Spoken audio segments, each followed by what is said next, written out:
Hello friends, आप सभी का बहुत बहुत स्वागत है मेरे यूट्यूब चैनल ज़िंदगी विद अंशिका में। मैं उम्मीद करती हूँ आप सभी बहुत अच्छे होंगे।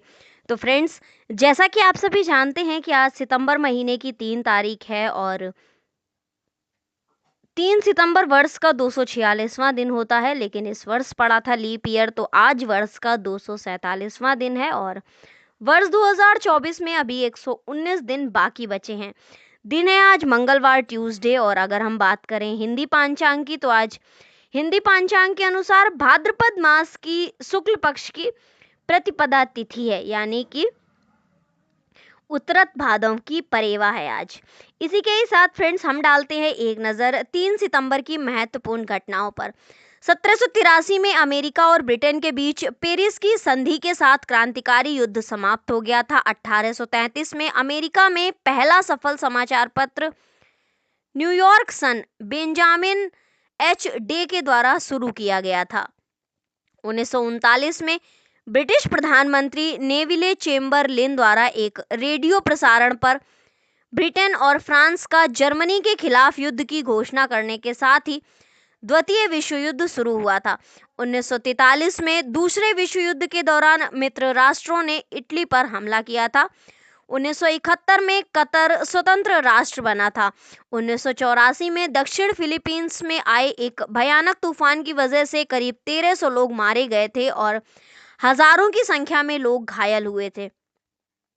1998 में नेल्सन मंडेला द्वारा गुट निरपेक्ष आंदोलन शिखर सम्मेलन में कश्मीर का मुद्दा उठाए जाने पर तत्कालीन प्रधानमंत्री अटल बिहारी जी वाजपेयी ने कड़ी आपत्ति व्यक्त की थी।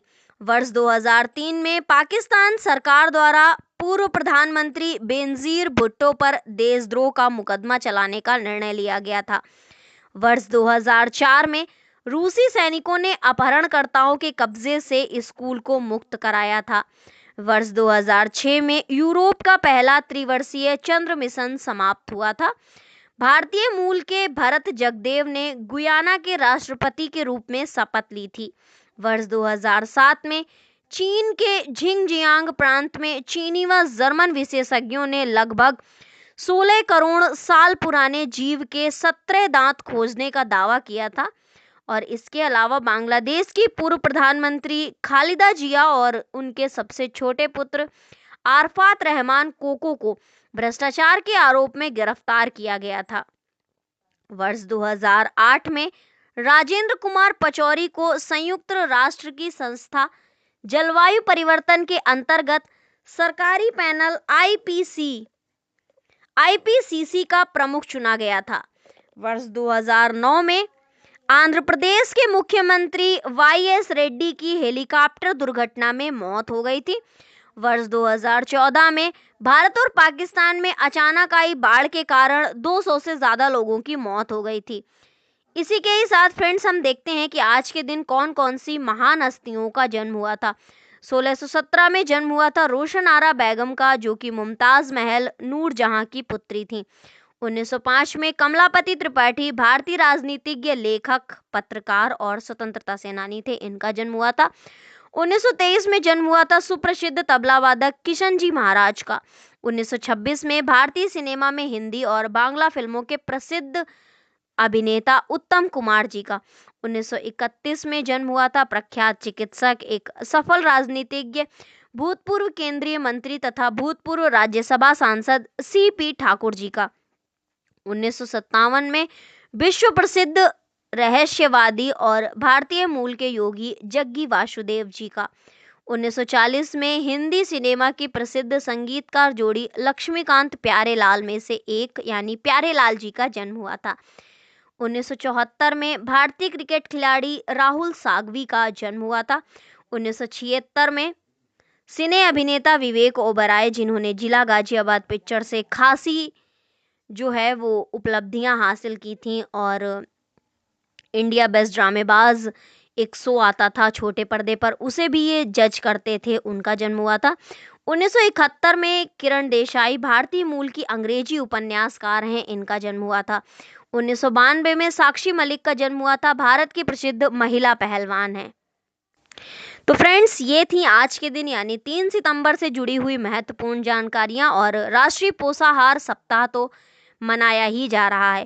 फ्रेंड्स, इसी के ही साथ हम देखते हैं कि 8 दिन का प्रवास अब बदल गया है। वापसी के लिए 8 महीनों की प्रतीक्षा में पृथ्वी के बाहरी अंतरिक्ष में स्थापित इंटरनेशनल स्पेस स्टेशन में अटका है सुनीता विलियम्स और बैरी विल्मोर का अंतरिक्ष यान। मगर क्या वाकई वो वहां किसी खतरे में है या उनकी जान किसी खतरे पर है? तो आगे की वीडियो में आप सभी सुनेंगे उनकी इस अंतरिक्ष यात्रा के बारे में। अंतरिक्ष मानव तन को सदैव से आकर्षित करता रहा है। पृथ्वी से इतर ग्रह, नक्षत्रों और आकाश गंगाओं का ये बाह्य संसार इतना ज्यादा मिस्टीरियस है, यानी कि इतना ज्यादा रहस्यपूर्ण है कि इसकी गुत्थियों को सुलझाने के प्रयास मानव सभ्यता के प्रारंभ से ही हो रहे हैं। विश्व की कोई भी सभ्यता इसे अपने पूर्वजों का मूल स्थान मान रही है, तो किसी ने इसे अपने आराध्य देव और संरक्षक देवताओं का निवास माना है। वहीं विज्ञान ने इसे अपने विचार से परिभाषित करते हुए इसके सतत अनुसंधान में व्यस्त है। शीत युद्ध के दौर में विश्व पर वर्चस्व की होड़ में 2 महाशक्तियों संयुक्त राष्ट्र अमेरिका और तत्कालीन सोवियत संघ ने अंतरिक्ष अनुसंधान और अभियान के जो समानांतर प्रयास प्रारंभ किए, वो अब अंतरिक्ष में जीवन की संभावना और एक पर्यटन तक विस्तृत हैं। चंद्रमा पर मानव के उतरने से लेकर मंगल को छूने तक की तैयारियों के बीच अंतरिक्ष पर इतना कुछ लिखा, कहा और दिखाया गया है कि हमारी अपनी पृथ्वी का बाहरी अंतरिक्ष तो अब जैसे घर के पास से गुजरने वाला 8 लेन का रिंग रोड हो गया है, जिस पर 24 घंटे साए साए करते हुए मानव निर्मित उपग्रह और अंतरिक्ष स्टेशन अपनी अपनी गति से गुजरते रहते हैं। हमारी पृथ्वी से बिल्कुल सट कर निकल रही इस गोलाकार सड़क पर, जिसे हम आसान समझ के लिए पृथ्वी का बाहरी अंतरिक्ष कहते हैं और जो वाकई काले गहरे अनंत अंतरिक्ष की पहली झलक भर है, कहीं अटक गए हैं 2 अंतरिक्ष यात्री जिनका नाम है सुनीता विलियम्स और बैरी विल्मोर। इसी जून की शुरुआत में दोनों एक अंतरिक्ष यान से 8 दिन के प्रवास पर अंतरराष्ट्रीय अंतरिक्ष केंद्र इंटरनेशनल स्पेस स्टेशन, या इसे अगर हम शॉर्ट में कहें तो इसे हम बोलेंगे ISS। मगर अब उन्हें वहां पर वो चले गए थे, लेकिन अब जब वापसी में उन्हें दिक्कत हो रही है तो उन्हें फरवरी 2025 तक का इंतजार करना पड़ सकता है। जाहिर है, उन्हें लेकर दुनिया भर में आशंकाओं और अटकलों का दौर चल रहा है। खाने पीने, रहने सहने और सबसे बड़ी बात स्वास्थ्य को लेकर सवाल उठ रहे हैं, क्योंकि ये गए थे मात्र 8 महीनों के लिए और अभी इनको वहां पर रहते हुए 3 महीने से भी ज्यादा समय बीत चुका है। तो चिंता जायज है, मगर इससे पहले ये जानना भी जरूरी है कि वो वहां पर अटके हैं या भटके हैं। अरबों रुपयों के ऐसे आसियानों में कोई असहज स्थिति आने पर अंतरिक्ष यात्रियों के लिए क्या इंतजाम होते हैं? तो आगे बढ़ने और पढ़ने से पहले कुछ चीजों और घटनाक्रमों को मोटे तौर पर समझकर हम अपनी इस वीडियो के तार को ठीक तरह से जोड़ लेते हैं। दरअसल बोइंग कंपनी, जिसे हम आम तौर पर हवाई जहाज़ों के निर्माण से जोड़कर देखते हैं, अंतरिक्ष यान भी बनाती है। इसने 2019 में अमेरिकी अनुसंधान नासा के लिए स्टारलाइनर नामक एक अंतरिक्ष यान बनाया, जिसको नासा ने मानव रहित रूप से 2 बार पृथ्वी के बाहरी अंतरिक्ष में स्थापित इंटरनेशनल स्पेस स्टेशन पर भेजा। तीसरी बार ये तय हुआ कि अब इसमें 2 अनुभवी अंतरिक्ष यात्रियों को भेजा जाए। क्योंकि सुनीता विलियम्स पहले भी अंतरिक्ष यात्रा पर जा चुकी हैं, तो जाहिर सी बात है कि वो जो हैं काफ़ी एक्सपीरियंस होल्डर हैं और इसके लिए चयन भी हुआ भारतीय मूल की अमेरिकी सुनीता विलियम्स और भारतीय नौसेना में उनके साथी कमांडर बैरी वुच विल्मोर का। दोनों खुशी खुशी 5 जून को अमेरिका के कैप कैनरेवल स्पेस फोर्स स्टेशन से इस अंतरिक्ष यान में सवार होकर इंटरनेशनल स्पेस स्टेशन के लिए चल दिए। अब इंटरनेशनल स्पेस स्टेशन पृथ्वी से लगभग 400 किलोमीटर दूरी पर बाहरी अंतरिक्ष में एक विशालकाय प्रयोगशाला जैसी मानव निर्मित संरचना है जिसे अमेरिका, रूस, जापान, कनाडा और यूरोप मिलकर संचालित करते हैं। इस यात्रा में अंतरिक्ष यान में हीलियम मतलब इसके रॉकेट ईंधन में रिसाव की समस्या के साथ पिकअप गिरने जैसी कुछ तकनीकी गड़बड़ियां भी सामने आ रही थीं। इस स्थिति में वापसी के दोहरे सफर से ज्यादा सुरक्षित था किसी तरह से इंटरनेशनल स्पेस स्टेशन तक पहुंचना। वो पहुंच भी गए और उनका अंतरिक्ष यान इंटरनेशनल स्पेस स्टेशन से जुड़ भी गया। जुड़ने की इस प्रक्रिया को डॉकिंग कहते हैं।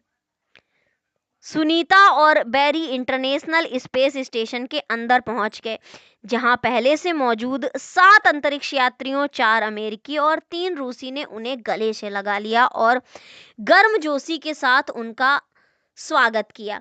अब स्टारलाइनर इंटरनेशनल स्पेस स्टेशन में इसलिए अटका हुआ है क्योंकि इसमें कुछ बड़ी गड़बड़ियां हैं।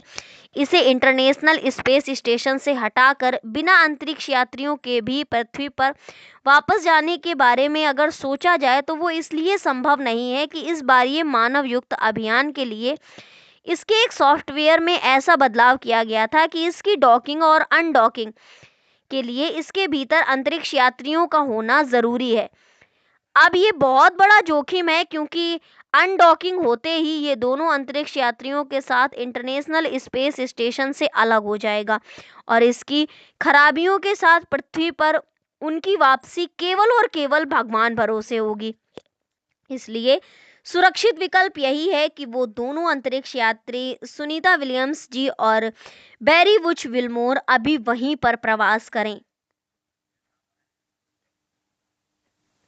और जब तक कोई दूसरा मानव युक्त अंतरिक्ष यान वहां पर नहीं जाता है तब तक उन लोगों को वहीं रहना पड़ेगा।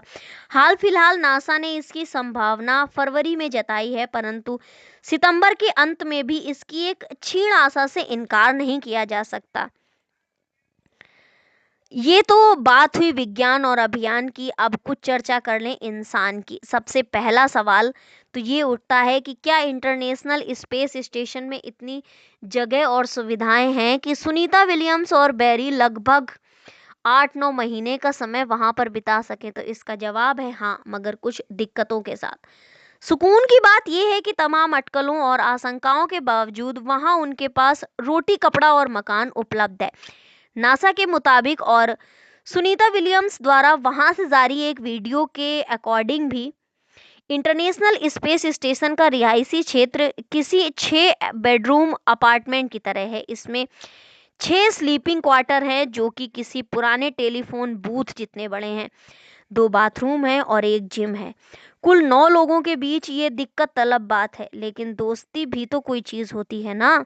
सुनीता को यहीं पर यूरोपियन स्पेस एजेंसी की अंतरिक्ष प्रयोगशाला मॉड्यूल कोलंबस में स्लीप चैम्बर मिल गया है, तो वहीं बैरी ने अपने स्लीपिंग बैग के साथ डेरा जमाया है। जापानी स्पेस एजेंसी के मॉड्यूल किबो में मॉड्यूल मतलब पृथ्वी से आए हुए वे अंतरिक्ष यान जो इंटरनेशनल स्पेस स्टेशन से जोड़ डॉक दिए जाते हैं। इस लिहाज से स्टार लाइनर भी अभी इसका एक खूब मजबूती से जुड़ा हुआ अतिरिक्त मॉड्यूल है। नासा के वीडियो में सुनीता और बैरी इसके अंदर जाते हुए दिखाए गए हैं। टेलीफोन बूथ की बात चली है तो बता दें कि अंतरिक्ष में अटके होने के बावजूद वे पृथ्वी पर अपने अंतरिक्ष केंद्र और इसके माध्यम से स्वजनों से कनेक्ट वीडियो कॉल भी कर सकते हैं। शायद यही वजह है कि सुनीता और बैरी के जीवन साथी उनके स्वास्थ्य, भोजन, दिनचर्या और अंतरिक्ष में अप्रत्याशित लंबे प्रवास को लेकर आश्वस्त हैं।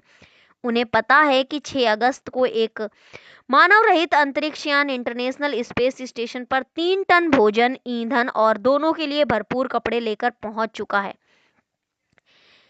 कभी रूस भेजेगा तो कभी अमेरिका, लेकिन ये आपूर्ति आगे भी जारी रहेगी।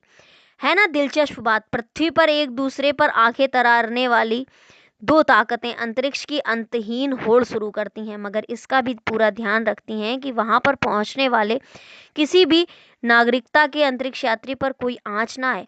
इंटरनेशनल स्पेस स्टेशन से नीली पृथ्वी और हर 90 मिनट पर एक सूर्योदय देखते हुए इन अंतरिक्ष अतिथियों को भी ये विचार आता ही होगा कि नीचे का नज़ारा तो सुंदर है, मगर यहाँ की तरह मिलजुल कर रहने लायक कब बनेगा। तो फ्रेंड्स 3 बार इंटरनेशनल स्पेस स्टेशन पर जा चुके हैं सुनीता विलियम्स और बैरी विल्मोर। दोनों का ही वहां लंबे समय तक रुकने का यह कोई पहला अनुभव नहीं है। वर्ष 2006-2007 में सुनीता वहां 196 दिन तो दूसरी बार 2012 में 127 दिन रुकी थी। बैरी इससे पूर्व कुल 178 दिन की अवधि वहां पर ठहर चुके हैं, लेकिन इस बार दोनों के लिए ये अवधि लगभग 250 दिनों से ऊपर पहुंच सकती है। तो फ्रेंड्स ये थी कुछ विशेष जानकारी। तो अब बहुत सारी अन्य जानकारियों के लिए देखते रहें मेरा YouTube channel Zindagi with Anshika. Thank you so much, thanks for watching and thanks for supporting. Bye bye and take care.